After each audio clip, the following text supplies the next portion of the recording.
下生死，主持梁子敦。咁多位朋友，你哋好啊！我係阿奴梁子敦。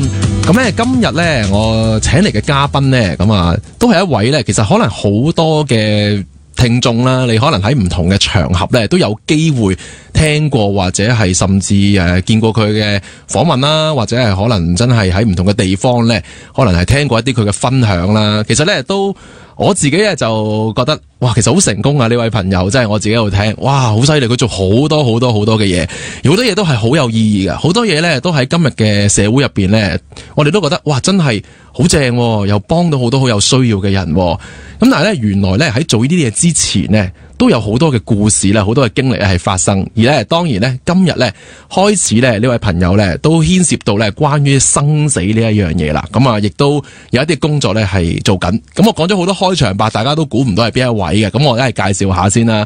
我今日請嚟嘅嘉賓呢，就係黑暗中對話同埋呢個尊言會嘅創辦人，就係張瑞霖啦 ，Patrick 啦 ，Patrick 你好。你好 Anno。係啦，咁啊頭先就介紹咗少少，就我覺得就好仰慕你，我覺得哇好犀利啊！過獎啦，係啊，我覺得好犀利，你真係好叻，做咗好多嘢，有好多，而尤其是有好多係喺香港之前係未出現過嘅嘢，跟住你就喺香港度帶翻嚟啦，創立啦，尤其是頭先有講到就係黑暗中對話其中一個，我諗冇人諗過，哇！點解呢嚿嘢係做啲咩玩啲咩，然後又繼續可以一路延續落去咧？咁但係當然呢啲一陣間慢慢請你分享嘅。係多謝。咁但係咧就 Patrick， 我知道你其實你嘅人生咧，即係分幾個階段噶嘛。頭先你都同我哋分享就係，即係其實你而家就我唔知喺你自己嘅理解入邊，你覺得你自己人生而家叫做去到一個乜嘢階段？不如由呢度開始講先啦，好啊。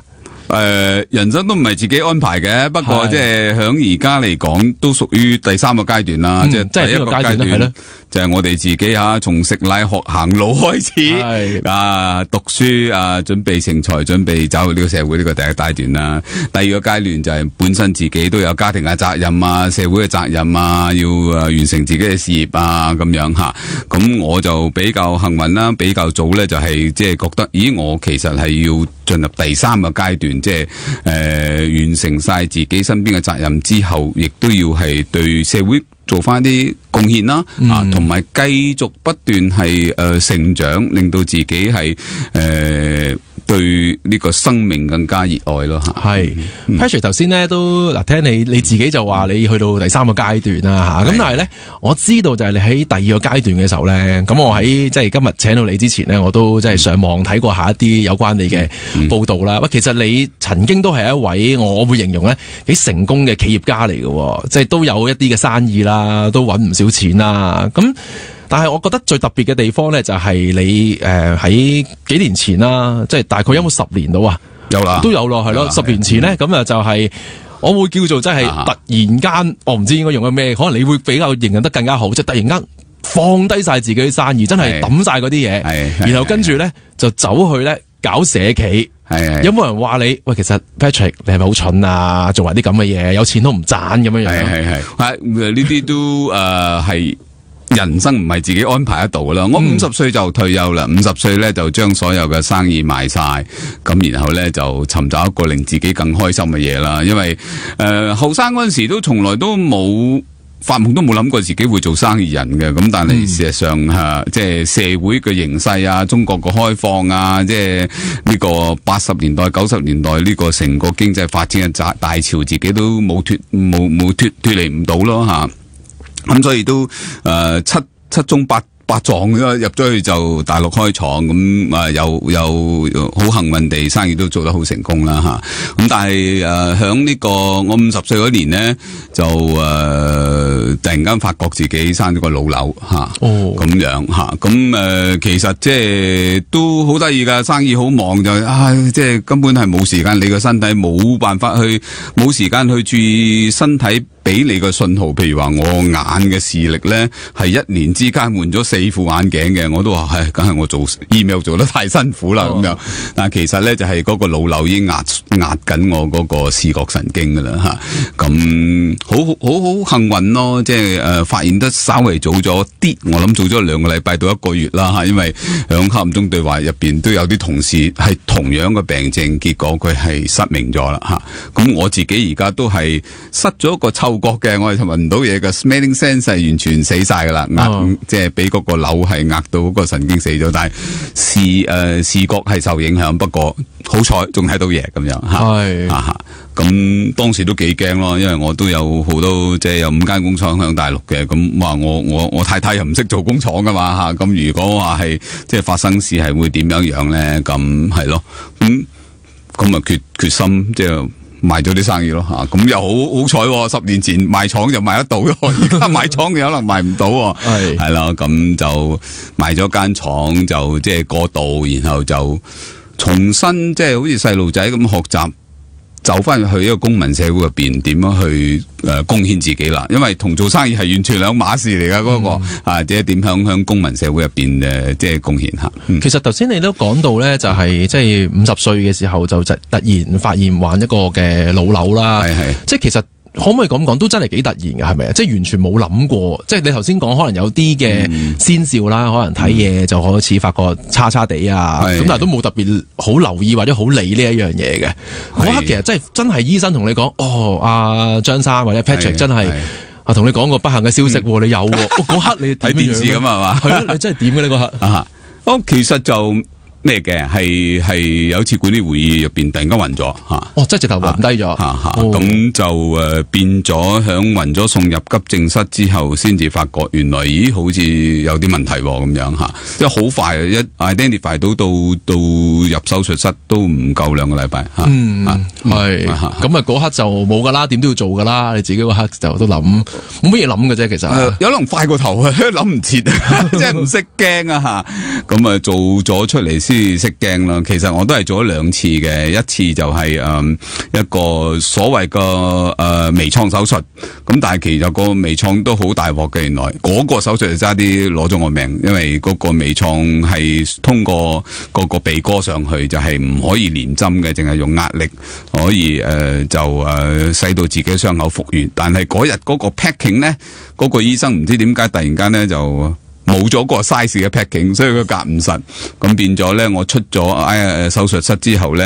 到半夜咧又重新流血，好似自己都覺得好似做武俠片吐血咁啊，一碗一碗咁吐出嚟咁好在醫生好負責，即刻翻我再入去手術室，再做過一次嘅手術即係再幫我止咗血吓。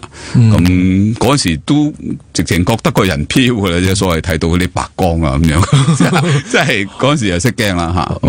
明白。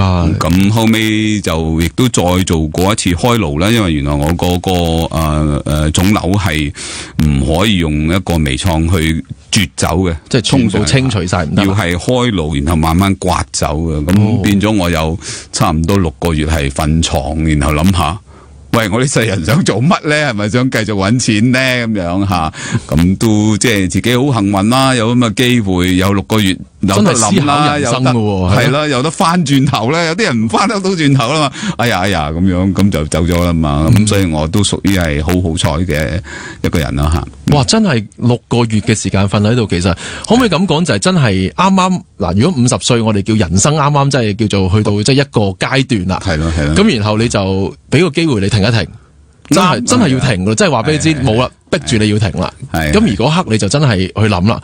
究竟我仲要做啲咩，或者上之後做啲咩嘢咧？係一個好即係而家諗翻轉頭，真係非常之感恩嘅一個機會咯。因為我自己做學生嗰時都係即係好參與社會嘅，即係都好關心。所以我話我從來都冇發夢自己做老闆嘅咁樣吓。咁結果即係都係有個機緣巧合，都係成功咗啦，自己做老闆。但係都係個心都係，其實我覺得同社會嘅連結係即係更加係我令到我開心嘅嘢嘅一樣嘢啦。反而即係回想翻響生意場上好多壓力咧，好多即係防範咧，係令到自己係唔開心嘅，反而好辛苦啊，好辛苦嘅，即係違背自己嘅本性嘅咁樣吓。明白。咁所以即係因着一個咁樣嘅經歷啦，即係有時好幸運嘅。有時啲人都講就係，即係喺人生入邊總要經歷一啲大件事咧，咁先有個機會就係俾你真係可以諗，係咪有一個好有決心要去一個轉變咧？係啦，咁所以咧，即係我哋呢個時候咧，呢一節時間差唔多，翻嚟咧，跟住咧就係請阿 Patrick 咧開始同我哋講啦。聽咗佢話經歷過真係爭啲，即係離開呢個世界啦。咁啊，當然冇事啦，過咗。咁但係之後條路點樣行咧？諗緊啲咩咧？可能社企呢個概念係幾時出現嘅咧？我哋休息完翻嚟咧，就開始慢慢同 Patrick 再講呢部分。梁子敦。咁多位聽眾你哋好啊，歡迎咧你哋繼續收聽今日嘅節目時間。我咧就繼續咧就係同黑暗中對話啦，同埋尊嚴會嘅創辦人啊 Patrick 咧，我哋一齊去傾下偈。咁啊講完佢好快用咗一節嘅時間咧，就講咗人生頭50年，咁啊去到工作不斷工作咁啊讀書工作家庭，然後去到一個位突然間冇啦要停，逼住你停，咁啊停咗半年啦。咁跟住之後咧開始咧。真係完全係另一件事嘅開始嚟噶咯。係嗰陣時係咪咁快就已經諗到社企呢樣嘢嘅咧？定係其實完全未，只不過覺得唔想繼續咁生活落去，似乎要變啊咁樣樣咧？都唔係㗎，有好多學習啦。我覺得從一個生意人轉化到一個公民社會，真係要學嘅嘢太多啦。咁回想翻都會耳仔紅嘅。點解咁講咧？即係話，我覺得我又好成功嘅生意人，我又賺咁多錢，我又有錢，咁我想幫社會，梗係捐錢啦咁樣吓，捐錢咁，然後就揾個社福機構捐錢咁，然後整個基金係自己嘅名嘅咁啊最好啦。係啦，我唔係批評即係其他朋友咁樣做唔啱啊，但係即係有可能唔係好啱我性格啦吓。咁其實捐錢嘅過程咧，梗係好希望嗰個項目咧就反映自己嘅意見嘅。咁但係其實咁樣係行唔通嘅吓。咁大部分咧就即係嘅社福團體佢都有佢自己嘅目標嘅，同埋錢其實響社會嘅進步入邊咧，特別喺社福機構入邊唔係一個最重要嘅因素嘅，所以咧從一個好英文叫 arrogant 中文叫做好一個咁嘅自視太高嘅人咧，其實你係第一個 step 你就係要即係謙卑，學識謙卑，學識去公民社會去尊重每一個人。做老闆好容易啊，個個即係話你落命令即刻執行你嘅命令嘛。公民社會就唔係咁咯，我唔理佢個教育背景係咩，佢嘅職業係乜嘢，其實都係要建立共識咯，你要討論咯，尊重每個人咯。咁我亦都好有幸啦，當時就揾咗幾個之後咧，我就參加咗苗圃行動啦。苗圃行動係一個香港嘅專門係上去山區起學校嘅。咁響嗰個浸淫入邊，我都浸淫咗3年啦吓。咁我覺得嗰度係令到我起一個好基本嘅變化，認識到公民社會應該係點樣去操作啊，點樣去即係團結咁多人一齊去做一個大家認為對社會有益嘅嘢咯吓。即係一齊做一件事，一件有意義嘅事啊。但係就唔係你喺度指揮晒啲人做啊咁樣吓。即係再唔係可能一個老闆話我要你咁做就咁做噶啦，係啦，啱啦，係啦。咁呢個過程咁3年就喺呢一個頭先所講就喺山區啦，咁做一啲即係學校嘅建設嘅工作啦，組織嘅 fundraising 嘅活動啦咁樣吓，係啦。咁其實即係咁做咗3年之後，咁又會有啲咁嘅感慨，哎呀，我做咗咁多年生意，嗰個好似生鏽喎。咁其實我係其實好中意做生意嘅，係即係因為生意其實係俾每個人嘅挑戰係好大。你將一個你幻想嘅夢想嘅一個模式係做由概念做到成功，嗰個滿足感好大嘅。咁所以咧就話，我就點可以用翻少少嘅呢個自己嘅本事咧？咁啱啱嗰年咧就碰到就謝家駒博士開始主推呢個社會企業，就帶咗啲外國嘅社會企業嚟咧。其中一個就黑暗中對話啦。咁我都懵豬豬嘅咁去聽咯，人哋去聽講座我去聽啦，係咯，聽下先啫，係咯，係啊。咁聽到即係台上咧就呢個德國嘅創辦人咧就喺度介紹黑暗中對話啦。咁我都半信半疑吓。又可以幫到啲即係視障朋友，又可以賺錢，真係得㗎咁樣。係唔係後邊有警棍㗎？即係我直情係咁諗啊，因為做生意人係好即係懷疑啊，好 skeptical 啊，即係都會咁樣啦嚇，即係當時係咁樣嘅嚇。係咁啊！頭先講就係一個咁啊機緣巧合嚟嘅啫，即係咁啱你又係咯，咁你又去參加咗個會議，又聽到佢 present 咁啱。仲有一個機緣巧合就係因為我以前生意嗰啲拍檔都係德國人，咁啊有一年即係嗰年啱啱就話響漢堡就係黑暗中對話，佢總部咧就係開 reunion 啊，即係我哋再即係好朋友見翻面啦。雖然而家大家冇一齊做生意啦咁樣嚇，咁我就班馬啦，成班德國嗰啲生意佬，你幫我睇下呢個係真係假咁樣咁但係即係嗰個探訪拜訪咧，就係即係對我人生都好大影響，即係發覺。哇！我係咁樣懷疑人，但係其實我哋呢個德國嘅創辦人，佢一世人就係貢獻咗俾一個企業，就係做呢樣嘢，就係做呢樣嘢。而家佢係非常之有才華嘅人，亦都唔係因為錢佢去做呢樣嘢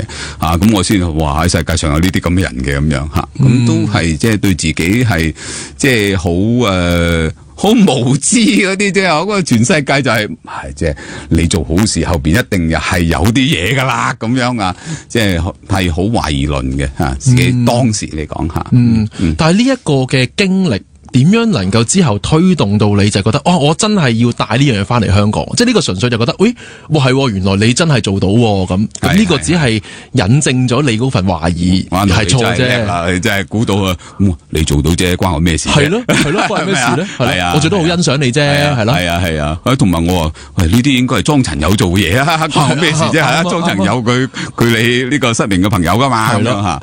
咁但係我諗謝家駒博士即係有一句嘢打動咗我咯。佢話阿 Patrick 你就即係做生意都算係即係有經驗啦。如果你係真係純粹用生意嘅方法，可以令我哋黑暗中對話香港係可以成為一個賺錢嘅社企嘅話咧，就真係打破咗社企就賺唔到錢呢個神話啦。係啊，呢個係你義無旁貸嘅，你一定要做咁樣。諗下好似又啱咁樣，咁就接咗個波過嚟啦。係啦，真係一句說話咁啊，令到你有呢個決心啊！佢算唔算有呢個決心咧？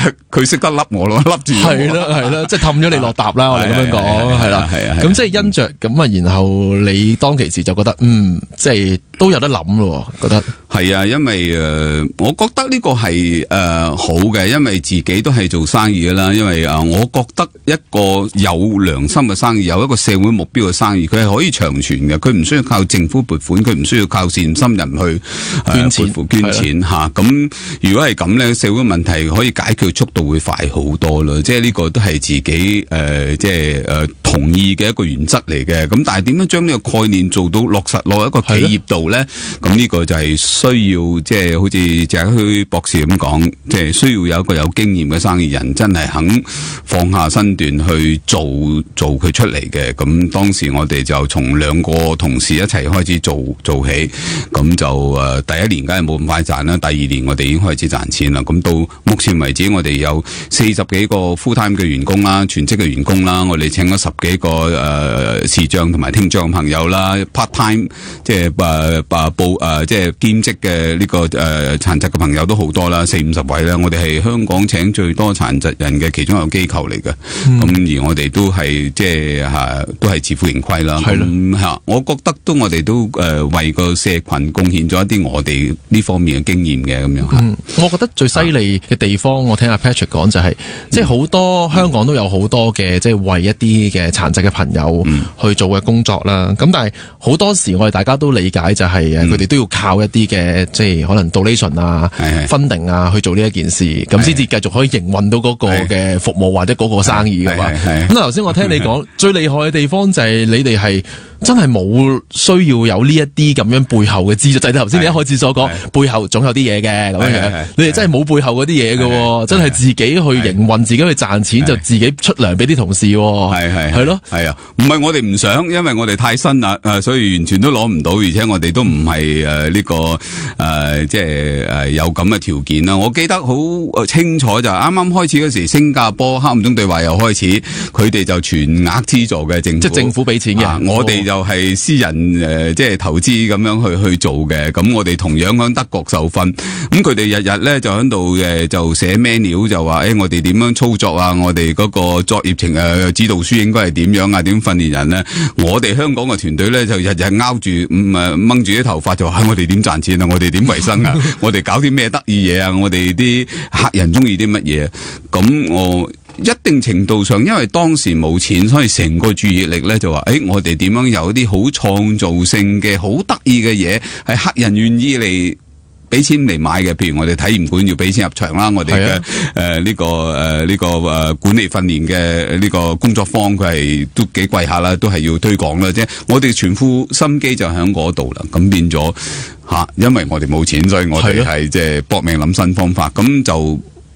又係機緣巧合就走咗條咁嘅路出嚟啦。當時我成日都講翻轉頭話，如果政府俾咗幾百萬我咧，有可能個結果就唔係咁啦。係好啊，咁我哋咧呢一節嘅時間咧都差唔多，我哋咧跟住翻嚟咧繼續同阿 Patrick 咧去講下呢個黑暗中對話。其實當其時即係開始嘅時候啦，當中嗰啲嘅艱難啊、困難啊，喺邊啲地方咧？我哋翻嚟再分享下。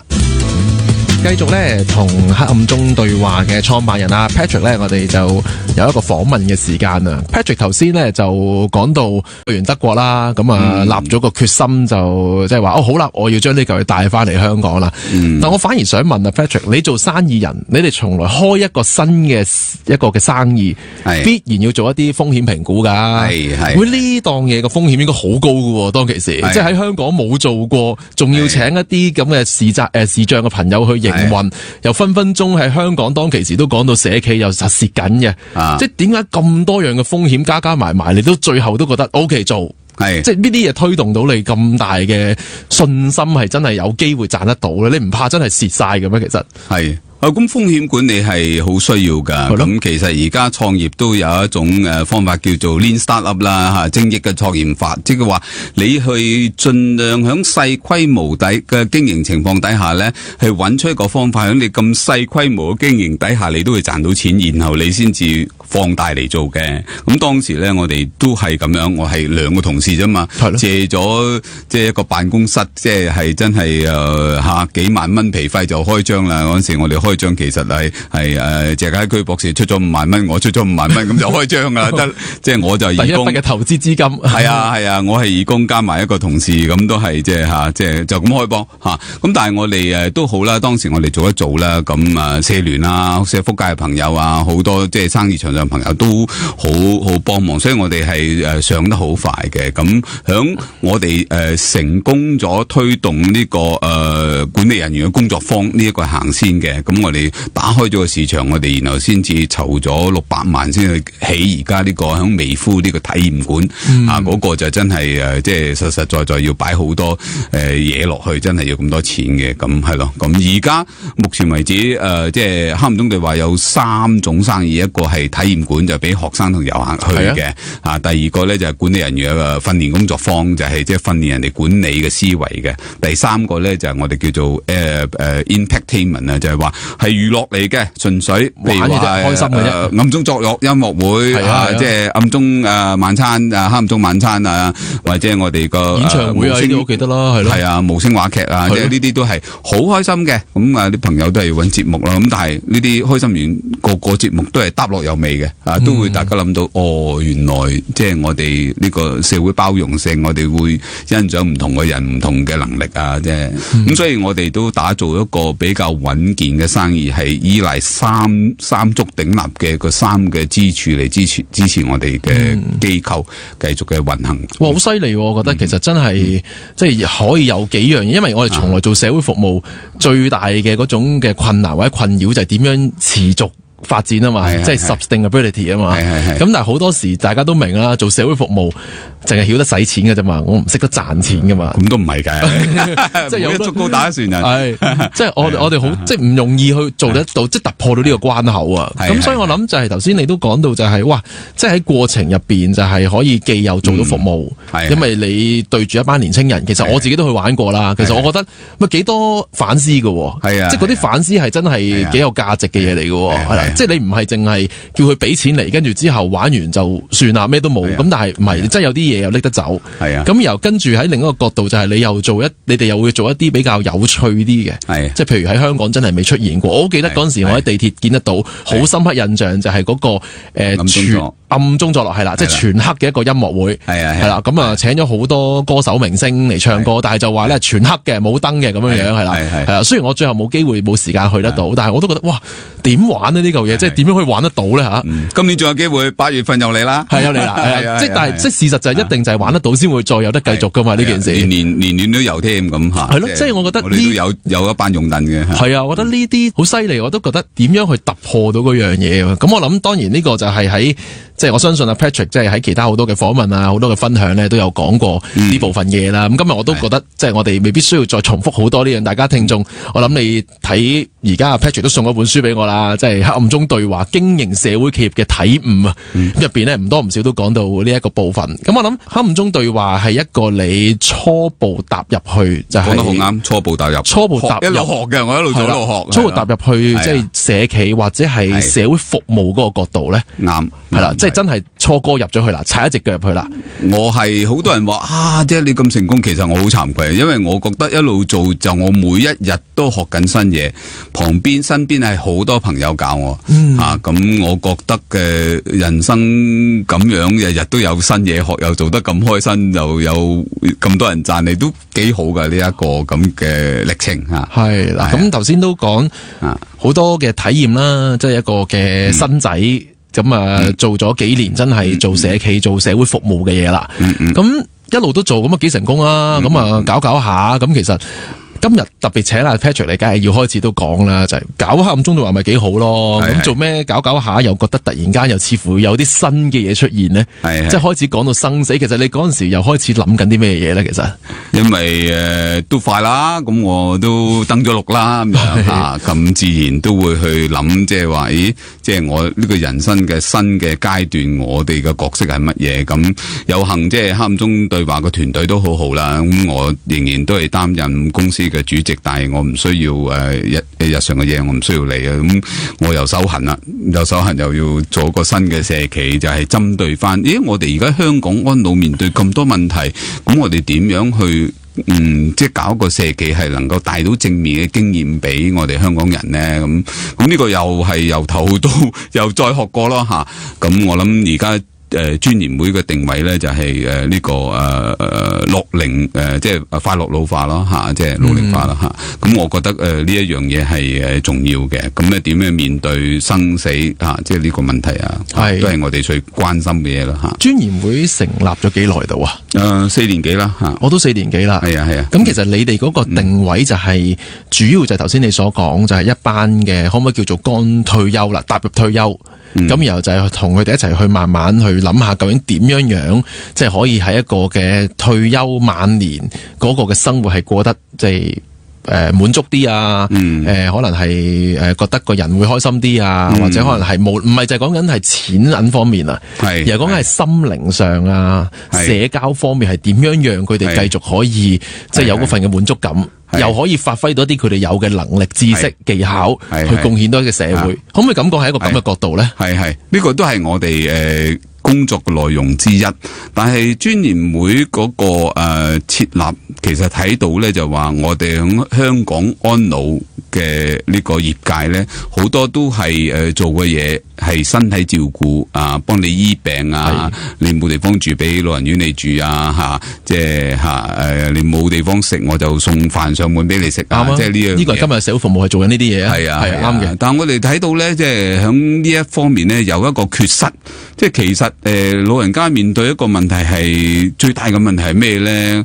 咁我哋做咗好多調查啊，去外國即係參加啲 conference 啊，即係即係嗰啲研討會啊。其實我哋發覺呢個孤獨同埋係即係呢個社會嘅隔離，先係老人家最大嘅問題。咁呢個身體健康嘅人會有，身體唔健康嘅人就更加會有。咁有好多研究報告咧都證明，即係如果孤獨咧，佢病嘅機率係大好多嘅。所以我哋就提出3個口號，一個係開心，一個係運動，一個係社交。呢三樣嘢都係暫時係好少人做，但係其實對老人家係好重要嘅。即係如果冇咗呢三樣嘢咧，就好似架車即係拋咗錨咁樣，就會開始病噶啦吓。咁但係好多時就係我哋而家個系統咧，就係一定要個老人家瞓低咗，咁就諗下，咦，我請個最好嘅手術醫生啦吓，或者我入住院啦咁樣吓。但係事前嗰樣嘢點樣令到佢係有朋友、有社交、有運動咧，就比較諗得少，所以專研會主力係推呢啲吓。三樣嘢，你再講多次就係開心、社交、運動同埋運動吓，三樣嘢撈埋嘅。即係一樣就係運動咁啊，就係令你個身體好啦，即係可能唔會差得咁快啦。即係好多嘅研究都講緊一樣咁樣嘅作用啦。咁啊，然後開心就係點啊？心靈上嘅、心理上嘅。係想佢哋可以開心啲。嗱，運動啊，個個都知道係好重要。係咯，點解咁少人做啫？根據即係個 survey 都唔夠10%嘅人係即係 regularly， 即係經常性係自己有做運動，唔夠吧？但係其實所有人都知道運動啊，但係其實即係話有啲運動好悶噶嘛。你點堅持咧？其實我成日講就係呢個開心係藥引嚟嘅，你一定要將開心嘅元素擺入去。咁我哋設計所有嘅運動咧，入邊都係即係開心係排第一，而佢做唔做到係排第二嘅啫吓，即係佢一定要有開心。咁而開心嘅其中一個因素咧，亦都係有互相嘅關心，有朋友，有社交。吓，因為人係群體嘅動物嚟噶嘛，佢一個人嗰陣時係最慘嘅吓，即係好多朋友都話，香港其實好多老人家住3000尺麥當勞道嘅大宅，但係日日對住個牆壁，仲係得自己一個人，其實好陰功嘅吓，即係嗰個生活係唔係好理想嘅吓。咁所以點樣將呢三樣嘢撈埋嚟，就唔係三件事嚟嘅。我做開心就做開心，做運動就做運動，做社交吓，而係我哋一件事嚟嘅。我哋有好多工具啦，我哋有耳之舞啊，我哋有力操啊，有腦玩通啊，但係所有呢啲嘅 program 咧，都係貫穿到先講，係用開心引導佢哋去交朋友同埋做運動。好，我哋呢一節嘅時間呢，差唔多，我哋休息完翻嚟呢，就開始繼續呢。喺呢三樣入邊呢，我哋繼續再同阿 Patrick 傾多少少。咁呢頭先呢，我聽咗阿 Patrick 呢，就係講到佢哋專研會啊，佢哋訂立呢，其實其中一樣想去處理嘅呢，就係老年人嗰種嘅孤獨。寂寞嗰種嘅感覺啊，咁其實呢樣嘢有咩咁嚴重呢？即係容許我都即係有啲嘅數據嘅分享啦，有啲研究嘅報告分享。其實一個長者嘅孤獨呢，如果我哋持續去忽略佢唔理佢嘅話呢，其實呢係其中一個嘅誘因係會導致抑鬱症嘅，變成抑鬱症呢，咁其實好麻煩啦，即係要長期嘅可能需要食藥啦，需要睇精神科嘅醫生啦，或者係接受輔導啦，咁先至呢可能會有好轉係啦，咁啊。如果抑鬱症我哋唔處理，又會發生咩事呢？其實呢，亦都有研究都講嘅。其實如果我唔知大家知唔知香港，其實我哋香港一年呢，如果講緊自殺呢個問題，自殺嘅問題，香港平均一年呢，大概係800至1000人左右自殺。好多人都會認為年青人嘅自殺好多。但係其實我好想同聽眾分享，其實年輕人自殺並唔係最多。其實呢，如果你翻查翻政府對上嗰10年嘅數字呢，其實每年香港10至19歲嘅年輕人自殺呢，大約係8至12位。但係今年係特別好多係真嘅。今年由舊年嘅9月到而家6月嘅時間呢，呢一個學年呢，大概已經有32個嘅年青人自殺啦。咁大家聽到哇，好多多咗3倍，係真係好多，我哋需要去正視處理係真嘅。但係呢，有一個數字大家忽略咗，其實呢，喺嗰接近800至1000人嘅自殺入邊呢，其實最多嘅唔係年青人，其實係長者。長者係佔每年香港嘅自殺人口呢，大概係接近40%嘅4成。而呢40%呢，我哋都會知就係好多嘅研究都講，一個長者嘅自殺，其實呢，其中一個嘅誘因就係因為除咗當然佢患病啦，佢好唔開心，即係佢患病好唔舒服之外，另一個原因就係因為佢有抑鬱症。抑鬱症係其中一個導致自殺嘅一個好重要嘅原因嚟嘅，咁所以頭先阿 Patrick 講得好緊要，就係一個老人家當佢退休，身體變差，可能佢仔女亦都搬離開咗，等等好多嘅原因，以致得翻佢自己一個人。而呢種嘅狀況，如果持續地唔處理，會變成抑鬱症。抑鬱症持續嘅唔處理呢，其實係好大機會呢，係呢啲老人家係有機會會自殺嘅。咁呢個係一個我哋都唔想發生嘅一個問題。咁所以即係我呢一個嘅研究嘅結果，想同聽眾分享，亦都係回應翻就係阿 Patrick 頭先所講，就係因為要處理呢一個即係最根本，其實就係嗰種寂寞嗰種感覺咯。我哋唔希望最差嘅事會發生噶嘛。係啊，但係咧好多人都認為，咦，你搞開心咁，我就要俾錢你啊，咁好大鑊咁。所以咧好難就去令到公帑係用喺呢度。咁所以我哋先至要需要一個社會創新，即係點樣能夠揾到一個模式咧，令到大家係能夠將個生活質量透過開心而提高嘅，係減低呢啲問題。咁我哋就要揾方法咯，因為即係公帑唔可以咁做，咁樣用法噶嘛吓。係咁，所以你哋就即係喺4年前嘅時候咧，就構思就係呢個尊嚴會啦。咁就係俾老人家就係透過一啲嘅真係一啲嘅服務或者一啲嘅工作。其實咪就係頭先講搞一啲活動俾佢哋咧，可唔可以咁樣講？不過講呢個之前，我都想即係追住你頭先嗰個 comment 啊，即係話老人家自殺呢個問題。其實因為我哋成日落去老人院嘅，係好多老人家到咁上下咧，佢哋係拒絕食嘢嘅。咁嗰啲唔會計自殺嘅，即係佢哋了結咗自己嘅生命，因為對於佢哋嚟講，好多朋友走晒啦，家人又唔理佢啦，日日食嗰啲嘢又咁難食啊，即係插住條喉又咁辛苦，所以佢哋係冇生存嘅寄望啊！我活多1個禮拜、1年。係為咩事咧？你都有個理由噶嘛，所以尊嚴會一定程度上要重新揾翻一個理由俾佢，點解你要開開心心咁生活？為咗你個孫又好，為咗你係想就快上台表演唱歌又好，或者你重新學一個運動，但個個讚你又好，你俾翻一個繼續生存嘅目的俾佢，係啊，呢個係好重要嘅。啱嘅，其實真係好緊要就係，因為即係一個人，其實我諗去到年老嗰個狀況咧，我都記得就係去咗一啲嘅老人院啦，都探好多老人家。頭先阿 Patrick 講得好啱，好多老人家係直頭你叫佢食嘢佢都唔制嘅，即係你話人肚餓咩？真係肚餓，係會肚餓，但係佢係去到一個點啊，佢就話我真係已經唔想食，生存冇目標冇目的冇意義，點解要繼續生存落去咧？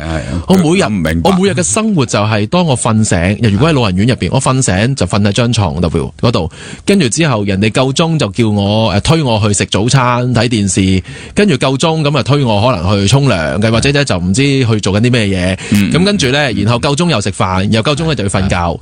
瞓醒第二日又係咁樣樣，如是者每日都係咁樣樣，冇其他嘅嘢做。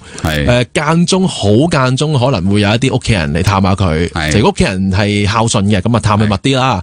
但係如果同屋企人關係差啲嘅，可能真係1年得嗰幾次嚟見下你，咁啊然後好間中有一啲嘅可能社福機構啊，或者有一啲嘅公司企業嘅義工就嚟同你探下你啊，傾下偈啊，派下月餅啊，派下粽啊，係咁嘅啫。嗰啲少㗎，全香港成600幾間老人院，即係變到咁多人輪去做義工啫。係啊，即係所以其實你會諗到就係其實佢哋喺嗰個嘅環境之下生活咧，日復日都係咁樣樣，而你冇乜嘢可以再做，我仲可以做啲咩咧？即係所以老人院要變咯，老人院應該搞多啲呢啲咁嘅集體活動啊，係俾翻院友之間有交流機會，結交朋友嘅機會啊。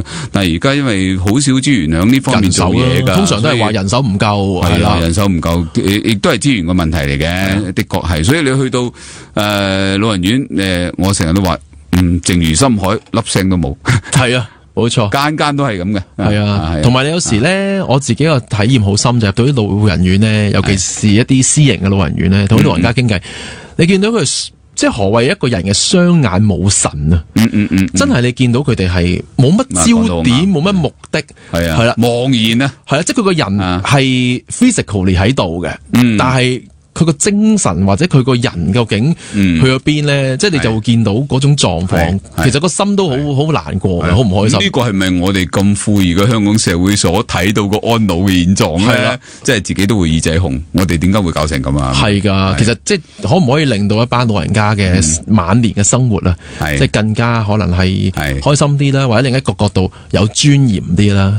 即係你問，即係今日嘅老人家，即係入到老人院嘅生活。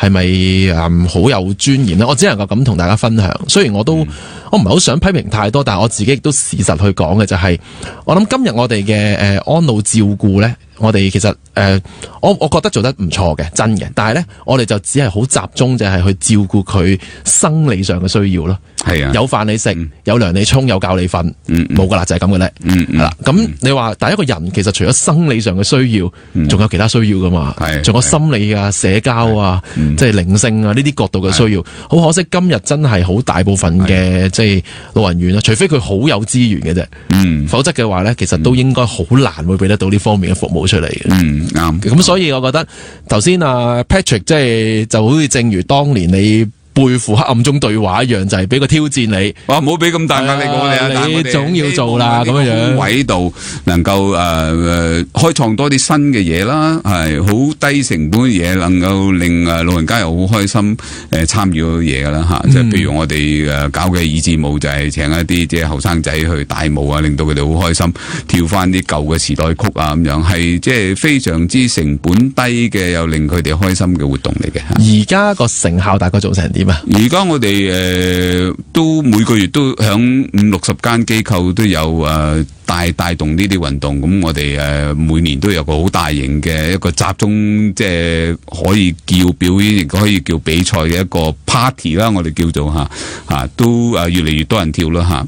咁由最初第一年咧，人話呢啲得唔得㗎？咁到而家即係我哋都有好多學術研究都睇過，我哋對老人家嗰個身體狀況係確實係有啲幫助嘅，確實有改善嘅。咁同埋特別係對佢個psychosocial 啊，心理嗰個健康嘅改善，仲更加大添。即係佢有朋友，有人有傾有，即係有一齊參與啊嘛。因為你應該係一齊玩㗎嘛。係啊，係集體活動嚟㗎。係咯，應該每次都可能有10-20個，哇，20-30個係啊。咁20-30個其實佢哋就一齊練習啊，一齊可能一齊玩啊。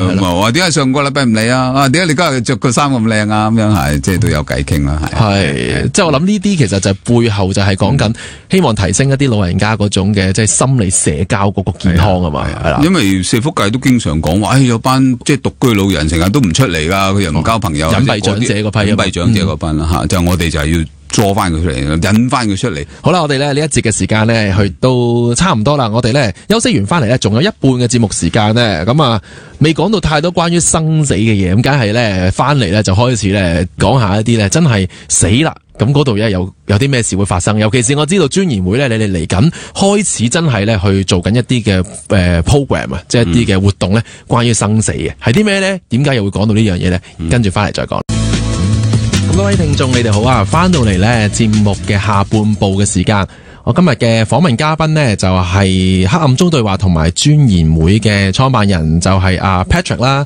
咁啊，頭先呢上半部我哋呢就講咗，亦都係阿 Patrick 呢佢對上嘅一半有多嘅人生入邊呢，做咗好大部分嘅就係佢以前做商界嘅工作啦，以至喺對上嗰10年就係開始做緊社企嘅工作啦。咁但係社企工作呢，集中都係一啲嘅唔同殘障原因嘅朋友一個嘅工作。咁啊，但係呢，就由幾年前開始呢，就睇到長者嗰個嘅晚年照顧嗰個需要，咁啊，以至呢，就開始創立就係專研會係啦呢個嘅公司啦。咁跟住就開始呢，就係推緊一啲即係點樣去針對即係長者嗰種嘅孤獨啦，令佢哋開心啲嘅呢啲嘅服務計劃啦。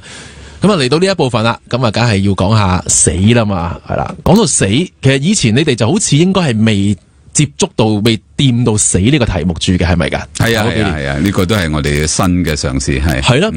點解你要有呢個嘗試咧？吓，可唔可以咁樣講下先呢？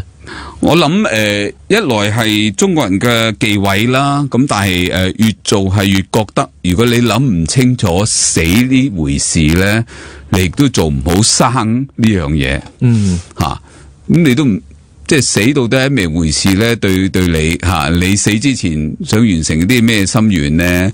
你想過一個乜嘢嘅人生咧？即係呢個就連係你今日想點生。響呢一個問題上，我經常都會咁樣去挑戰啲朋友嘅。假如你有一份保險呢個保險咧就係話，如果你有重病咧，我就會賠100萬美金現金俾你嘅，然後任你點用都得嘅，用吓。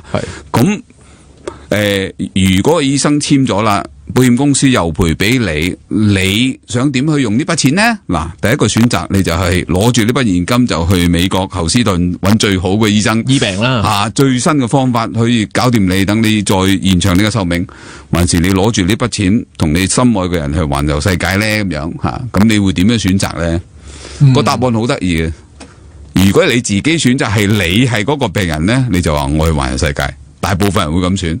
但係如果嗰個人係你心愛個人呢，屋企人嘅話呢，係啦，你就送佢去醫嘅，係即係所以好矛盾，因為其實點睇死呢回事係啊，啱嘅，你講嘅呢個嘅比喻呢，即係呢個嘅比喻就唔係一個即係唔實在嘅狀況嚟㗎。即係我喺好多嘅即係前線嘅工作經驗入邊呢，咁我都可以分享得到。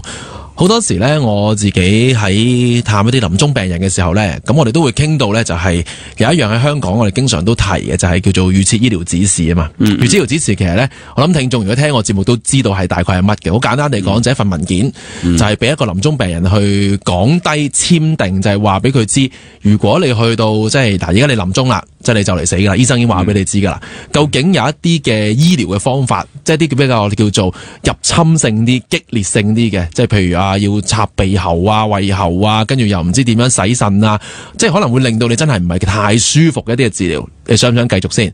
但係坦白話俾你知咧，就算你做都好咧，其實咧都唔會醫好你嘅病噶啦，冇得斷尾嘅，只能夠令到你唔好差得咁快嘅啫。係啦，係一個咁嘅狀況，但係都係會差噶啦，死咧就必然會發生噶啦。咁啊，你話另一個選擇就係話我乜都唔做啦，我就總之就係揀一啲叫做舒緩治療。簡單嚟講就係總之用一啲嘅藥物方法，令到我唔好辛苦，等我好好地喺我嘅人生最後階段入邊，可能做多啲我想做嘅嘢啦。同一啲我想重要嘅人可以多啲有啲機會傾下偈啦，唔好打咗劑藥之後，跟住我個人就暈暈沌沌又嘔又剩，成個月都搞唔掂咁，即係。呢啲咧就係而家呢一份文件所講，咁而好多嘅我諗病人啦，都講一樣嘢嘅。如果即係嗰啲病人都同我講嘅，梗係簽啦，唔想辛苦啊嘛，即係最好就舒舒服服啊嘛，即係最好你唔好喺我臨到最尾唔掂，仲要急救我，仲要猜我一輪，跟住猜斷晒啲肋骨，跟住之後咧救得翻嚟幾個鐘，跟住又唔掂啦咁，即係冇意義啊！佢哋覺得最好唔好咁做。咁但係咧好得意咧，問屋企人咧，屋企人就話。梗係要做啦，梗係夠啦，梗係夠啦，梗係夠啦。即係我想話俾你知咧，唔係好多屋企人係真係可以願意去到嗰刻嘅時候話俾你知，話俾屋企人，話俾醫生知就，哎呀唔好夠啦，不如讓佢舒舒服服咁樣就走啦咁。係難嘅，真係難。咁我諗頭先阿 Patrick 嘅講嘅呢番嘅即係比喻咧，係真嘅，真係好多時咧，去到嗰個位咧，就係個病人就會覺得我梗係做一啲嘢令我自己開心啦。但係家人咧就係話唔得，梗係要爭取最多嘅時間，用最多嘅錢，用最好嘅方法去救佢，救得幾多次就幾多次，多多一日就多多一日。係會係咁樣樣，即係呢個真係都係一個係我哋留意到喺屋企人與病人之間嗰個嘅矛盾位嚟嘅。其實即係死響唔同嘅文化嘅底下咧，有代表住唔同嘅意義咯吓。響中國人嚟講，如果我有個親人要離世嘅話咧，你必須要就哭哭啼啼啊，你就必須要好傷心啊，你就要發晒誓，我要請最好嘅醫生去做最好嘅急救啊，能夠挽回佢1分鐘嘅生命，都係表示你嘅孝道。係啊，係嘛，冇錯。咁但係話如果你去咗愛爾蘭咁即係所有個 funeral 都係跳舞、唱歌、食嘢，開開心心咁慶祝嘅，因為佢走完人生最後嗰段路啦嘛，係嘛。咁有好多嘅文化底下咧，啲人都係珍惜我走之前係仔仔女女孫孫冚唪唥喺床前一個個傾晒偈啊，錫晒一啖攬下，然後走。係呢個係完全係冇即係放心咁走，有交託咁樣走。咁但係你估下香港有幾多人死響醫院同埋救護車上面呢？係啊，係98%嗰陣，係啊，98%，即係啲人都係嚟唔切送行。哎呀，我聽唔到佢最後嗰句啊，之類之類，即係其實係好有遺憾咁走啊。係啊，咁而家喺我哋新嘅社會嘅情況底下，我哋能唔能夠有即係有另外一種走法咧？吓，即係電影都有做啦，吓，即係歡送會係走之前就開嘅，同所有老友記都係 say 晒 goodbye 先，大家開開心心慶祝，我終於走完咁難行嘅人生呢條路啦，我而家要走啦，係一個歡樂嘅事。咁呢啲係完全係完全係唔同嘅一個對死亡嘅睇法。咁我哋香港人應該點揀呢樣嘢咧？係啊，冇錯，即係我諗係即係帶起一個嘅討論啊！即係雖然喺對上嗰好多年呢，其實都已經有好多唔同嘅社福機構啦，都有去做過一啲嘅工作啦、公眾教育啦，都係俾唔同嘅人，就係你要去諗下，即係自己嘅後事啦，以至就係都去傾下，就係究竟喺你到臨終嘅時候，你想受一個係咩嘅照顧啦，都有好多嘅呢啲嘢。但係我諗頭先都講到一點。我哋以往呢，即係我覺得呢個真係要同阿 Patrick 去傾下嘅，就係我哋以往好多時呢，就係一個做社會服務嘅角度啊，即係好似問我做社工。頭先阿 Patrick 講嗰啲嘢呢，其實喺對上嗰4-5年呢，我都差不多做過晒噶啦。即係講講座啦、入老人院啦、老人中心啦，講到啲老人家呢眉飛色舞嘅，即係講到哇，原來死唔係好驚㗎，原來好多選擇㗎，即係佢哋呢聽得好開心嘅。咁啊，帶佢哋去參觀呢，又好開心嘅，即係開心到就係見到個棺材呢，唔係驚㗎，唔係猜聲嘅。我不如瞓下落去咧，咁樣睇下好唔好瞓先啊嘛，咁樣即係橫掂都要瞓噶啦，將來咁冇理由將來即係將來瞓又唔知好唔好舒唔舒服噶嘛，咁而家梗係瞓下先啦，咁即係啲老人家係已經開通到可以一個咁嘅狀況，當然唔係全部都係，但係我哋都見到真係有唔少嘅老人家咧，係好願意去講，好願意去參與呢啲咁嘅嘢嘅，咁但係咧始終都仲有個位棘住咗就係咧，一來第一。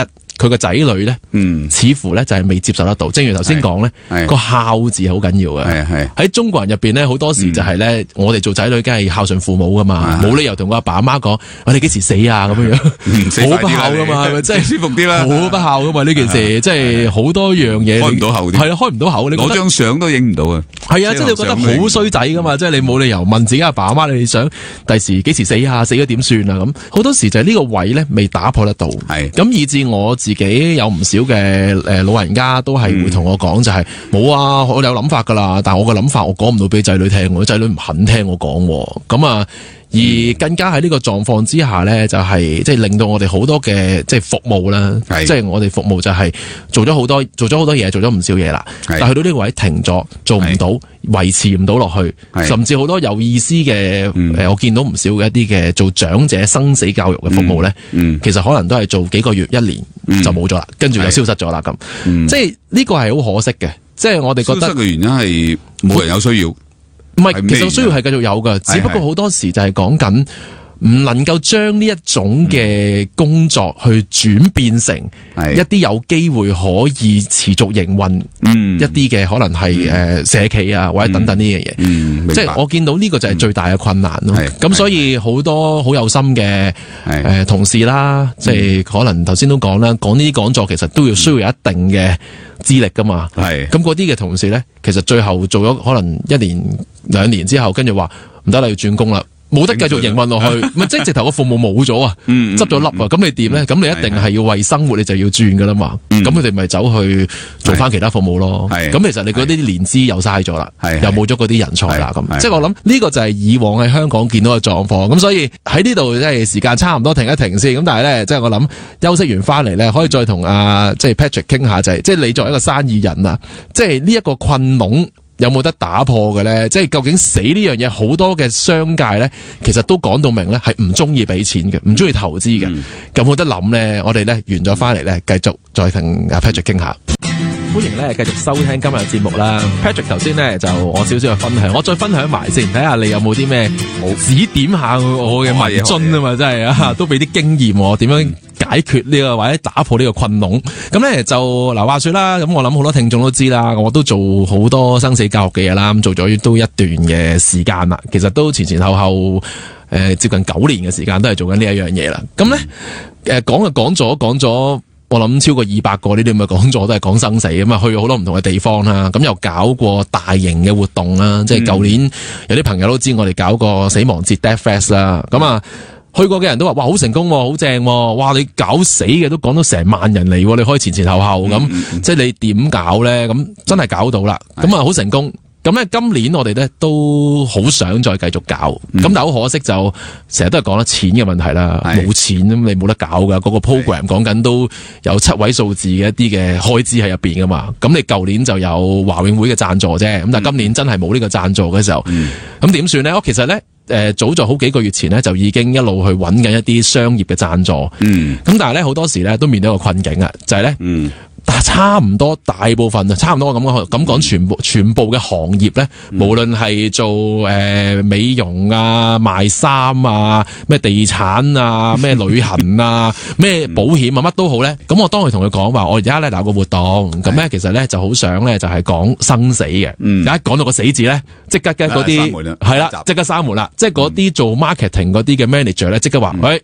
呢樣嘢咧，同我哋嗰個公司嘅形象或者我哋公司嘅產品係配合唔到嘅，因為我哋咧就係希望啲人咧就係梗係趁有生命嘅時候就要玩盡佢啦，化妝啦，要靚啦，要買靚衫啦，要享受人生啦。你同我講死喎，即係冇啦，唔使講噶咯。跟住就即係你一嚟講死，我仲有邊有得傾落去嘅啫？咁冇得搞啦，跟住就話冇啦，冇辦法，唔好意思，對唔住啦，咁係啦，唔使再傾啦咁。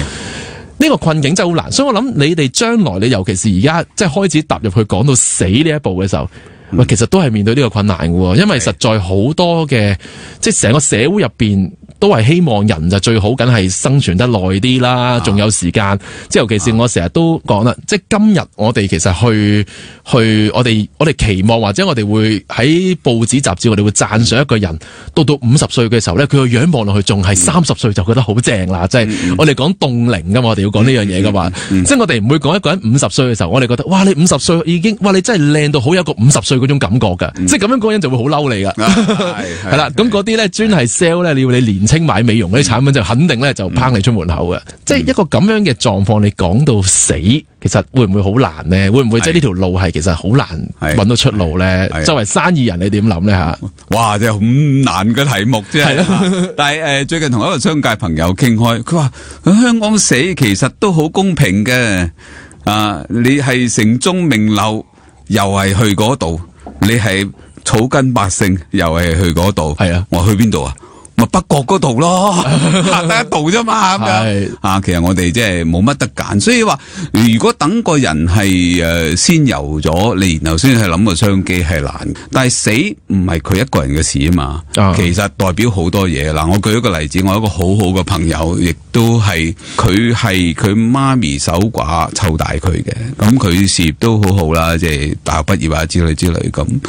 但係60幾歲嗰年，佢媽咪就判咗有癌症，咁癌症其實喺而家就冇乜，即係唔係好大件事啊。但係佢媽咪諗唔開，就驚拖累個女，就跳樓死。咁但係呢個死對佢個女打擊就好大啦。佢背負咗呢個咁嘅 guilt， 呢個罪過感就辭晒工啊，全部收晒自己入去。所以一個人嘅死係唔圓滿嘅話，你會影響成個家庭嘅。所以咧，話點解我哋死要好開心啊？好多人話喂，我同阿仔唔啱，我死之前可唔可以復合啊？佢可唔可以同我講翻幾句，即係等我安安樂樂咁走啊？或者我有少少嘅遺憾，我當年對某個人係對唔住嘅，我好想同佢道歉一聲，我先至走啊。或者我有啲未完成嘅心願，我想做啊。即係所以死唔係一個人嘅事。但係如果我哋集中喺呢度咧，咁我哋就好多生意可以。即係諗下啦吓，即係唔係我哋而家唔係話錢係大晒嘅，我哋，但係點樣用一個服務去協助人哋係一個有一個圓滿句號。譬如話你得咗絕症，醫生證明你3個月內6個月內你都冇得救嘅，你都走啦。咁但係一個服務，梗係要幫佢減低佢嘅痛苦啦，咁要開嗎啡俾佢啦，醫生要開啦。而家有冇人開噶？冇噶喎！醫生話我坐喺度3分鐘收600，3分鐘收600好過啦。我仲要上門睇咗個病人先，然後再開，係公立醫院會開咯，或者你入私院開。但係即係話你喺屋企就好難開啦，即係個制度咁。咁第二個就需要就屋企人咯，即係你嗰個心理輔導點樣令到大家開開心心咧？佢個心願點去幫佢圓夢咧？呢度係咪有一啲心理諮詢師可以有一個位入到咧？咁另外就係話，即係佢屋企嘅環境啊，最後佢嘅儀式啊，有冇即係走之前一個歡送會啊？呢啲全部都係令佢嗰個臨死之前個生命質量係有好大嘅改善，而好多香港人係有資源去做呢樣嘢嘅。所以我覺得個 focus 應該擺翻響之前咯，使到大家開開心心去。所以咧，我諗Patrick 頭先講好緊要就係咧，即係多謝你呢個分享，其實好重要就係即係話都俾我哋知係死係一個事實嚟嘅，啊佢某程度上都係一個終結，亦都係真嘅。咁但係我覺得個重點就係當我哋知道呢一條線畫咗俾你知，話俾你知仲有幾耐嘅時候，即係由嗰刻開始，其實你更加重要就係你應該要即刻身邊嘅人快啲諗感受下，你身邊嘅人有啲咩可以做。可以傾，以至甚至係你自己個人嘅層面，有啲咩你想完成嘅心願啦，有啲咩你好想真係快啲去把握嗰個機會時間。好多時人就係咁噶嘛，覺得仲有好多時間咪 hea 住先咯，唔好做住啦，係啊，唔緊要嘅，等多下先啦，等多陣先啦，即係仲有時間啊嘛，成日都講。咁但係當醫生話俾你知冇噶啦，唔好意思啊，得翻半年噶咋，咁你嗰刻其實咧就更加要話俾你知，就係快快脆去做。快啲去做啦，快啲完成佢，想等幾時啊？係啊，同樣啫嘛。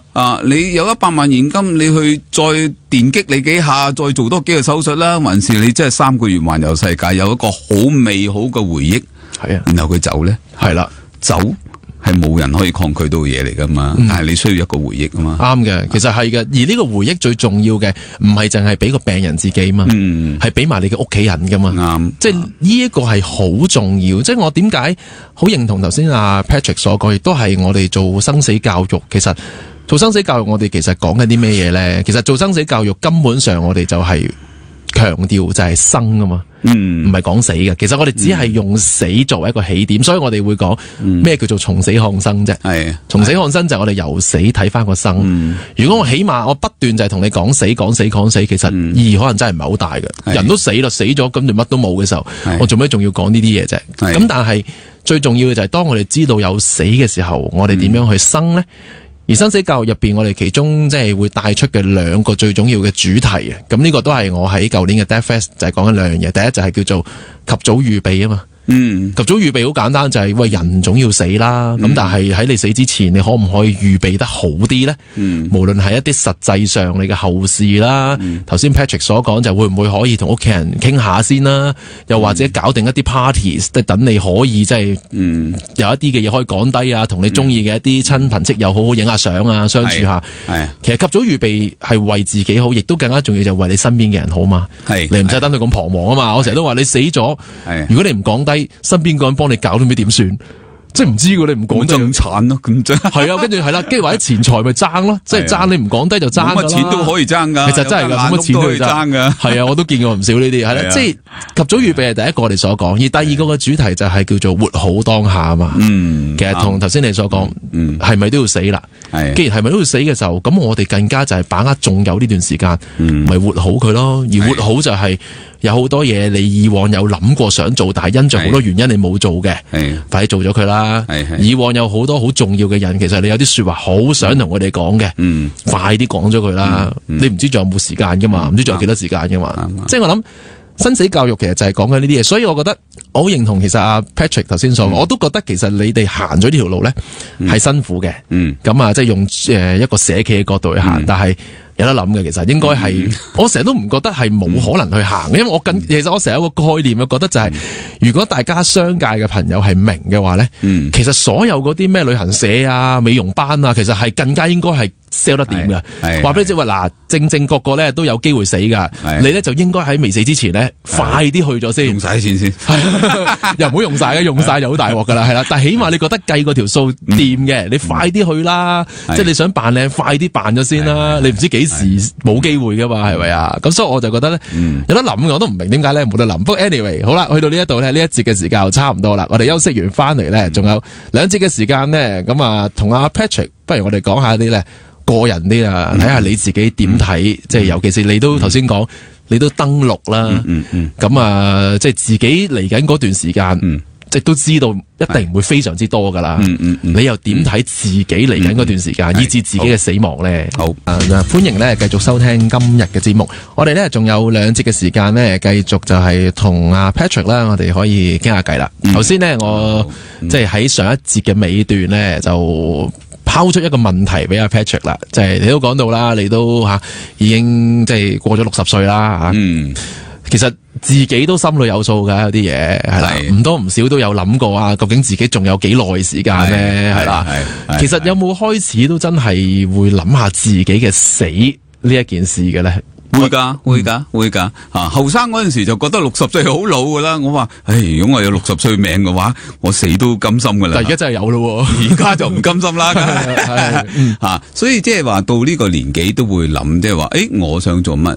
我諗一個好大嘅分別，我哋係即係戰後嘅嬰兒潮呢班朋友，即係受過教育、見過世面，即係我哋對死嘅諗法係同上輩父母嗰輩係好唔同嘅嚇。咁我覺得其中有時即係同學啊、舊朋友一齊聚會傾開呢個問題呢，其實有一個嘢就係話，我哋走咗之後，我哋想留翻啲乜嘢嘢俾仔女啦？係錢啦、價值觀啦、樓啊，還是係咩呢？我哋如果追悼會嗰陣時，我哋所有朋友嚟晒啦，其實你想啲朋友得出一個乜嘢印象，然後離開呢個追悼會咧，其實係即係喺我哋呢班朋友入邊係經常談論嘅一個問題嘅吓，所以我覺得即係好值得思考嘅。人生走到呢度始終都要行完嘅，係啊吓。咁問題咧就話響呢個過程咧，我覺得第一個要考慮就話你點樣去順從你自己個價值觀同埋你嘅性格，係好好享受呢段路吓。咁享受好多人就即係解釋成為我食靚嘢，我去旅遊，我係住大屋咁吓。咁但係其實我覺得人好得意嘅一個動物啦，佢享受係佢自己嘅成長嘅。60歲都可以成長喎，70歲都可以成長喎，80歲都有人都玩尖啊！琴日喺度睇 Facebook 有個老人啊，即係你係不斷學生嘅，所以所有老人服務其實長者學院響全世界都係好受歡迎嘅，因為每一個人佢自己感受到佢係生長緊，仲可以發展緊，嗰種內心嘅喜悅係冇人可以掩蓋得到嘅吓。咁但係響呢個過程中，我哋係透過工作成長嘛，我哋唔係話無端端即係自己喺度學啲嘢啊嘛。咁所以我好鼓勵或者鼓吹咧，即係退咗休嘅朋友咧，除咗玩啊，同朋友傾偈啊，關愛親人之外咧，都揾啲自己中意做嘅嘢去做啊，唔好完全響呢個社會個角色退落嚟啊，最好能係聯繫到你以前嗰個工作經驗啊、人脈關係啊，做下啲對社會有正面影響嗰啲嘢啦，唔好淨係鬧啦。我哋呢個社會已經負能量好多噶啦，即係大家一齊出翻少少正能量，將佢全部正翻咁啊最好。所以呢一個即係話，我覺得都要考慮嘅就話，你走咗，你想留翻朋友對你懷念啲乜嘢？呢個係每一個人自己都要問嘅問題嚟嘅。如果有一個嘅退休嘅朋友去同你講，佢話：哇！但係我做咗幾十年嘢，好辛苦噶，即係以前淨係曉得揾錢，我連去嘆世界啊、玩啊都未試過，我終於都捱到退休啦，梗係四圍去啦，去下旅行啦，梗係享受下人生啦，梗係約啲朋友打下麻雀啊、飲下茶啊，咁樣嘅生活啦，仲同我講做嘢唔好啦啩咁，你會點同佢講呢？完全冇錯，佢講過。但係咧，我響事業個過程咧，我都有個老闆，42歲就發咗達就退休啦吓。咁我10年後52歲嗰時又再見翻佢，係外國人嚟嘅。我話：哇，點啊？退休生活如何啊？佢英文答我啦，The green make me stupid， 因為佢成日去打高爾夫嘛，嗰啲綠草令到我蠢晒，即係佢冇挑戰啊，完全冇一個因為你做嘢，你做生意有挑戰，你教書有挑戰，你做社會服務有挑戰，咁多問題你點樣處理啊？其實響處理問題嘅過程中，你係不斷成長咁啊嘛。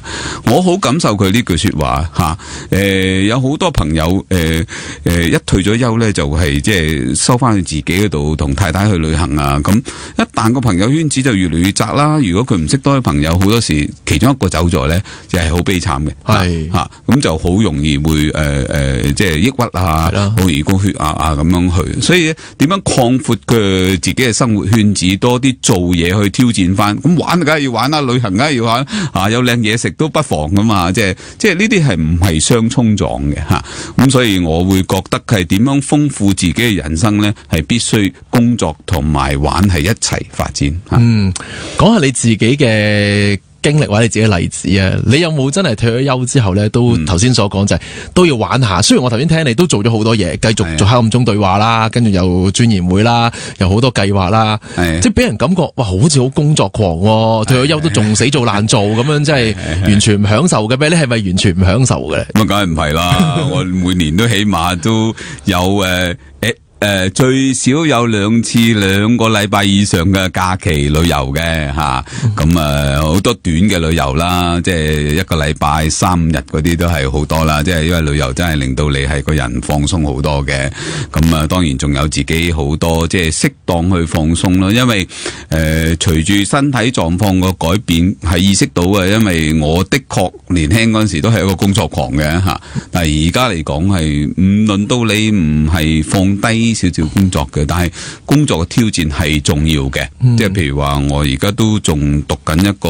doctoral 嘅 degree 啦，咁犀利係，但係讀緊個博士學位喎，而家係啊，讀緊一個博士學位，一來就係自己無知啦，因為我好關注安老呢個問題，我覺得咦點解安老嗰個公共政策會搞成即係我覺得都幾曳下啦吓，咁都想明白下係點樣咯，咁但係咧另外一個咧就係話原來你唔想腦退化咧，你就要繼續學嘢，好多嘅研究報告咧話你識2種話嘅話咧，你腦退化又慢啲噶啦。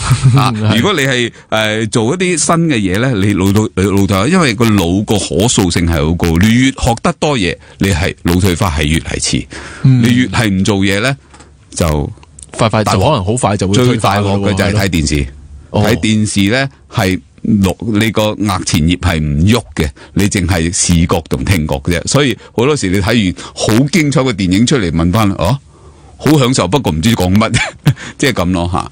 咁所以如果你做呢個沙發薯仔嘅話，你就好大鑊吓。咁有翻呢類咁嘅挑戰性嘅工作咧，係貌似辛苦，但其實對你嘅精神健康係好有幫助嘅。係，可唔可以咁樣講？其實喺你即係退咗休，即係喺你本身嘅商界嘅工作退咗休，退咗落嚟之後，真係開始慢慢就先至揾翻嗰種就係我哋叫做 work-life balance， 即係嗰種工作同人生嗰種嘅平衡。即係我又有工作，又有娛樂，又有一啲嘢我其他係做緊咁樣嘅咧。你每日做嘅嘢都係你自己想做嘅，唔係因為老闆要你做，或者係出邊壓力要你做，或者係點，係你自己想做嘅。咁當然都有學習噶，好似即係後生都話，我做呢樣嘢唔衰得嘅，就算點樣我都要做成功。呢樣嘢係要學啦，因為係即係成事在天啊嘛。即係辦事在人啊嘛，所以你又放低，咁你咪冇壓力啦。因為壓力亦都係損害你健康嘅其中一個最重要因素嚟嘅。做嘢係要做，不過即係個成績就唔好咁即係執着係，好似係你自己必須要 deliver 咁樣。即係所以喺呢個過程入邊就係，即係你更加就喺呢一個過程入邊，唔話俾我哋知，唔係咩都唔做。而係都要做，都要去放輕鬆去做，放輕鬆去做。其實冇咁多壓力，反而咁樣可能個成效其實唔會差得過你死做爛做嘅，有機會絕對唔會。係咯，即係喺過程入邊，你覺得又做得開心咗，又可以咧，真係又享受得到嗰種嘅即係時間啦、人生啦，又休息完翻嚟又有力量，又繼續可以再做。同埋我諗喺休息嘅過程入邊咧，就係你個腦會多咗思考啊嘛，你會諗，跟住又可以點咧？又可以點咧？其實好多時啲嘢就係咁樣去慢慢諗下，其實就反而好過你死做爛做嘅。唔單止㗎，我真係學好多嘢啦。譬如話你如果係用嗰種心態咧，你自己個人咧就會平和咗，同埋 humble 咗嘅，謙虛咗嘅。咁你聽人哋講嘢咧，就會突然間聽得入耳好多喎。因為你自己即係好似我咁啊，我都好幸運啦，即係都係算一個成功嘅人啦。變咗好多時好容易唔會聽人哋嘢，倚仗翻自己以前嘅成功嘅經驗啦。但係因為你聽多咗人講嘢啦，所以做嘅嘢咧有可能更加成功。即係好得意嘅，即係我會覺得，即係如果細心去品味翻咧。慢啲做嘢，放低啲做嘢，就唔等於話一定輸俾搏命去做嘅。係啊，其實我哋而家咧喺即係香港，尤其是大家全世界都知，我哋係最工作時間最長，我哋贏咗啦，我哋已經係啦，即係都唔知光彩定唔光彩啦，即係我哋全世界工作時間最長嘅城市啦吓。咁啊，即係好明顯話俾大家知，就個個就係不斷做係啦。咁但係即係我諗，我哋而家其實好多時都開始慢慢提倡緊，就係何謂慢活啊嘛。係慢慢地生活，其實原來咁樣唔係唔好嘅，其實咁樣反而其實可能係對你嘅身體啦、精神上啦、心理啦、關係上啦，其實都係有更加。而喺過程入邊，令你各方面都有滿足嘅時候咧，其實你自然你嘅工作唔會個成效差得太多嘅，其實。但係關鍵仲係活啊嘛。係啦，冇錯。咩叫活咧？即係大家要諗清楚啦。咁工作係活嘅一個好重要嘅部分嚟嘅吓。即係好多時，即係我覺得話，而家都提倡退咗休嘅人可以遲啲退休啊，或者有份 part time 啊，其實係好好嘅，因為工作係你嘅身份嚟嘅。你同人哋交往，往往係通過工作嘅。如果你淨係同人哋嘅交往，淨係玩呢，係好獨沽一味嘅。係好，咁我哋咧去到呢一節嘅時間，到差唔多最後一節嘅節目時間啦。咁啊，梗係要同阿 Patrick 最後都傾下啦。即係一啲你自己頭先都分享咗好多，即係退休之後嗰個嘅生活可以點樣過啦。仲有冇啲乜嘢嘅 tips 可以你覺得俾下我哋一班嘅聽眾嘅朋友？即係如果我就嚟退休啦，或者我身邊有個家人都退休啦，你覺得呢個咁嘅人生呢個階段去點樣去過先至係叫做即係可能係精彩啲啦，唔好太多遺憾啦，即係又唔好成日好似好愁眉苦臉咁樣樣啦。你有啲乜嘢嘅 tips 俾下我哋？tips 又唔敢講，不過有一樣嘢就建議大家嘅，打爛晒自己舊時嗰啲框框。你係大老闆又好，你係校長又好，你係警司又好，你都係好有成就嘅係嘛？好多人呢就帶住呢啲框框步入去呢個退休呢，係唔好嘅，令到你係接受唔到新嘅事物。因為突然間乜都冇晒先第一樣。我反而係從你方便自己接受新事物嗰個角度嚟考慮，因為你角色唔同啦嘛，你唔需要做以前嗰個角色啊嘛。有可能你係做老闆，你要板你個門巷，或者你要做校長，你成日都要教訓啲學生咁樣吓。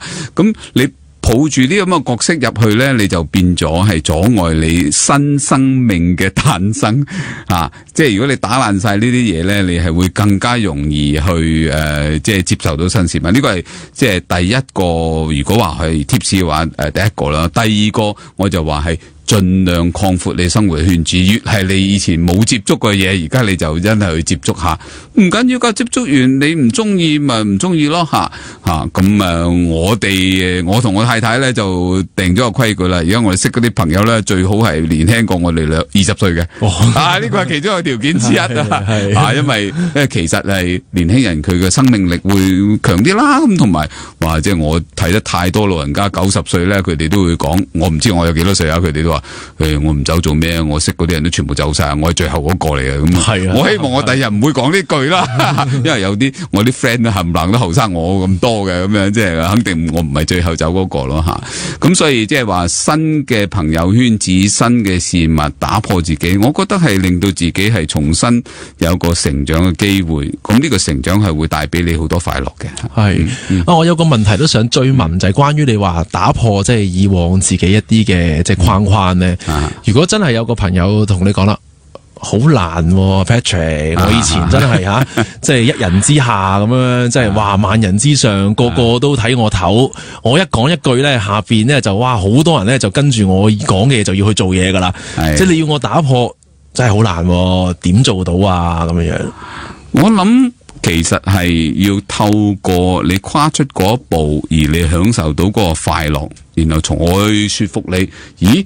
呢個開心啲個波吓，好似舊時嗰啲咁嘅做法反而唔開心啊！係一步步嚟嘅，唔係一打破吓，所以即係話我覺得係你要係去試下咁樣去做，因為其實即係武俠小說有講啦，劇集都有講啦吓，你做到皇帝啊，嗰張凳唔好坐噶嘛，你好孤獨噶嘛，其實即係你已經係到退休年齡，你其實係享受你生命嘅最黃金時候，你唔好有咁多顧忌，你打破咗咧，仲係活得更加精彩咯吓。好啊，我諗呢個咧真係俾我哋好多嘅朋友啦，即係將近退休或者係已經退咗休嘅朋友咧，都覺得好重要嘅就係即係我諗大家都好希望喺人生最後一段階段係生活得仍然係滿足啦、開心啦，而唔係經常都好多嘅埋怨啦，又覺得好孤獨啦、好冇人理、好慘啦。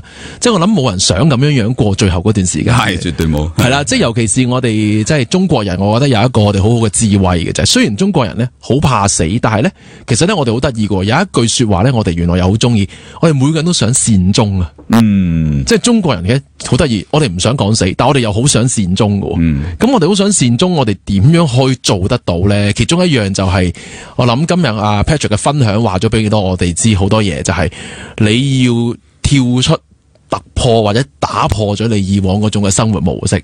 可能包括就係你自己嗰個嘅地位啦、身份啦、你嘅興趣啦，可能係以往你同一啲人嘅嗰種嘅相處嘅模式啦，你都嘗試下行出多少少咧，你就發覺咧，咦，原來仲有好多機會嘅，而每一次有新嘅機會咧，你又覺得咧 happy 啲嘅，可能又會係啊，幾得意嘅，幾有趣嘅，即係我諗呢一啲咧都係一啲好嘅方法啦。好啦，即係最後咧仲有大概幾分鐘嘅時間咧，梗係要講翻你哋嘅專研會啦。你哋呢個會唔係冇事發生噶嘛？嚟緊我知道咧，你哋都有啲活動咧係會發生嘅。不如就請阿 Patrick 你同我哋簡單講下有啲乜嘢關於生死而專研會係嚟緊會做嘅嘢啦。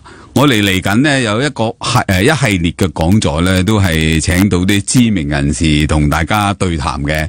咁第一位請到就係社聯嘅前行政總裁方文生啦。咁佢亦都係有一個多姿多彩嘅生活，而家佢都退咗休，咁佢會將呢個生死教育放成佢餘下嚟嘅日子最重要係推動嘅一個事情。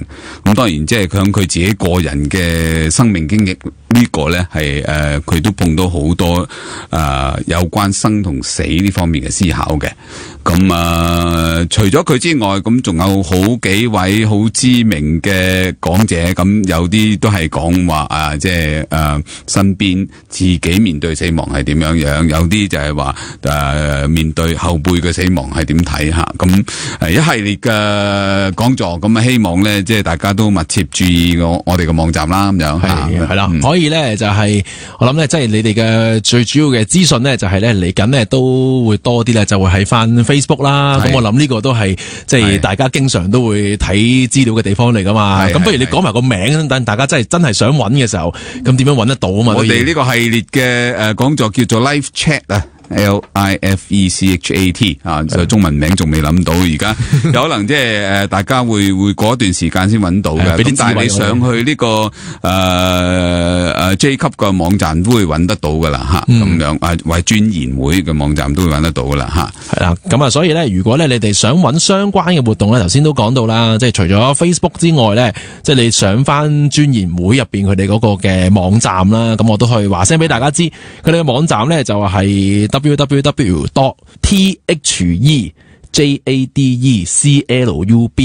www.thejadeclub.com.hk 係啦，咁呢個就係專研會嘅網站啦。咁如果你就咁去Yahoo Google 咁 search 嘅時候咧，你就打翻專咧就係專研嘅專啦，研咧就係應該係呢個轉言語能咯。係啦，言能嘅言啦，係啦，跟住就會就開會個會啦。咁你就會揾到相關一啲嘅資料啦。我哋都最近好多活動噶，其中即係好多都係。即係俾呢個我哋嘅老友記咧，有好多即係試新嘢嘅機會。咁大家好多人都聽過不老騎士啦，我哋今年都會同台灣繼續合辦嘅。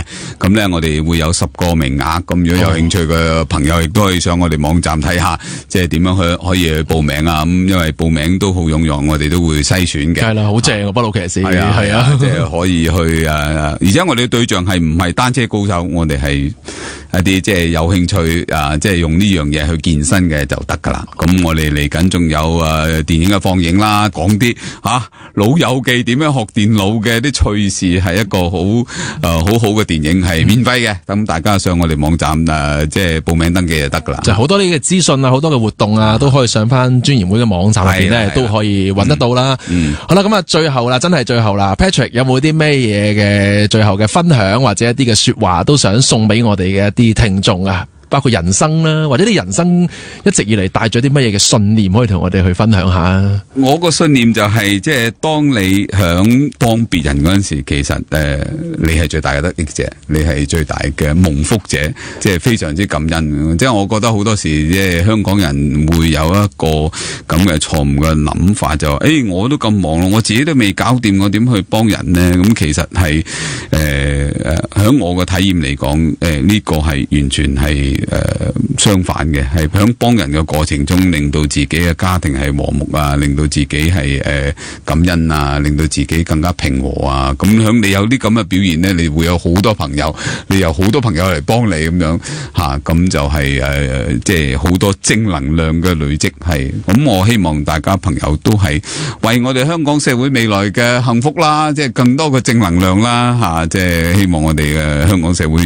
越走越好啦吓。好多謝阿 Patrick 咧，即係特登咧嚟我嘅節目咧接受我嘅訪問啦。多謝阿奴，係啦，亦都希望咧你哋嗰個嘅會咧就繼續努力，繼續發展，就好似咧黑暗中對話咧一樣，越發展就越正，越嚟越多嘅嘢咧可以繼續咧行落去嘅，係啦。多謝好多老友記嘅支持吓。好啦，咁我哋咧下個星期我哋再見，拜拜，拜拜。